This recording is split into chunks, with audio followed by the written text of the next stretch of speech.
பிரியாணி மது வாங்கி கொடுத்து பொய் புகார் அளிக்க வைத்ததாக போலீசார் மீது நாராயணன் என்பவர் நீதிமன்றத்தில் குற்றச்சாட்டை முன்வைத்திருக்கிறார். இதுகுறித்த அண்மை செய்தியை பார்த்து வருகிறோம். கூடுதல் விவரங்களை செய்தியாளர் நாகேந்திரன் வழங்க கேட்கலாம். நாகேந்திரன், வணக்கம். இந்த வழக்கின் பின்னணி என்ன?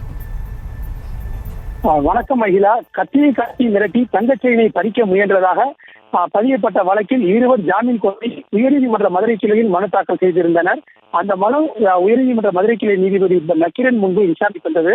அப்போது நடைபெற்ற விவரங்களை பார்த்தோம் என்றால், புகார் கொடுத்தவர் உயர்நீதிமன்றத்தில் நேரில் ஆஜராகி புல் பாட்டில் மதுவும் சாப்பாடு வாங்கி கொடுத்ததால் வெற்று பேப்பரில் கையெழுத்து போட்டேன் என பரபரப்பு சாட்சியம் நீதிபதி முன்பு அளித்தார்.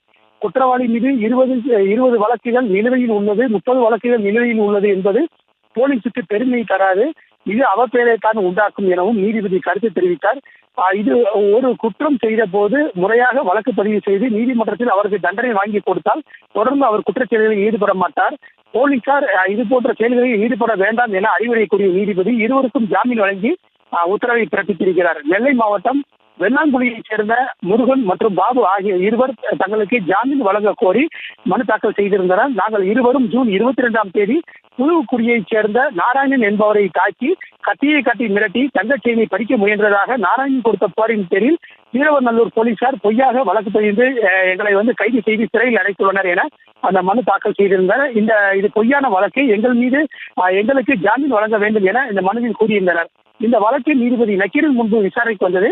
விசாரணையின் போது காவல்துறை தரப்பில் குற்றவாளிகள் இருவர் மீதும் நெல்லை மாவட்டத்தில் 20க்கும் மேற்பட்ட வழக்குகள் நிலுவையில் உள்ளது, இவர்களுக்கு ஜாமீன் வழங்கக்கூடாது என தீர்ப்பு தெரிவித்தனர்.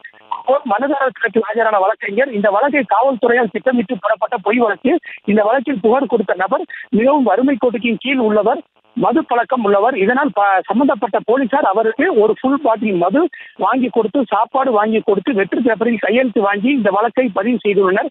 அவரை கோர்ட்டில் நேராக ஆஜர்படுத்துகிறோம், அவரிடம் நீதிபதி விசாரணை செய்து கொள்ளலாம் என தெரிவித்தார். புகார் கொடுத்த நாராயணன் நீதிமன்றத்தில் அதனைத் தொடர்ந்து ஆஜர்படுத்தப்பட்டார். அவரிடம் நீதிபதி விசாரணை செய்த போது என்ன நடந்தது என கூறுங்கள் என தெரிவித்தார். அதனைத் தொடர்ந்து புகார் கொடுத்த நாராயணன், போலீசார் எனக்கு மது வாங்கி கொடுத்தனர், கையெழுத்து போட்டேன், கையெழுத்து போடாவிட்டால் அழைப்பார்கள் என பயந்துதான் கையெழுத்து போட்டேன், பின்புதான் தெரியாதது இருவர் இதனால் பாதிக்கப்பட்டுள்ளார்கள், ஆகையால் நான் மிகுந்த மனவேதனை அடைந்ததாகவும் நீதிமன்றத்தில் தற்போது அதற்காக சாட்சியம் சொல்லுகிறேன், என்னை மன்னித்து விடுங்கள் என தெரிவித்தார். இதனை கேட்டு வேதனை அடைந்த நீதிபதி சம்பந்தப்பட்ட காவல்துறையை அழைத்து இதுபோன்று செய்வது சரியா என கேள்வி எழுப்பினார். மேலும் ஒரு குற்றவாளி மீது 20 வழக்குகள் 30 வழக்குகள் நிலுவையில் உள்ளது என்பது போலீசுக்கு பெருமை தராது, அவப்பெயரைத்தான் உண்டாக்கும் என்றார்.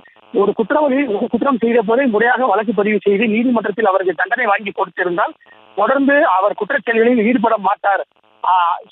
பொய் வழக்குகள் பதிந்து தொடர்ந்து வழக்குகளுக்கு அதிகமாக 20க்கும் 30க்கும் மேற்பட்ட வழக்குகளை என்று காவல்துறை பெருமையாக கூறுவது பெருமையாக இருக்காது என நீதிபதி கேள்வி எழுப்பியதுடன் இதுபோன்ற செயல்களில் இனி காவல்துறையினர் ஈடுபட வேண்டாம் என கூறி இந்த வழக்கில் மனுதாரர்களுக்கு ஜாமீன் வழங்கி உத்தரவை பிறப்பித்துள்ளனர். அகிலா,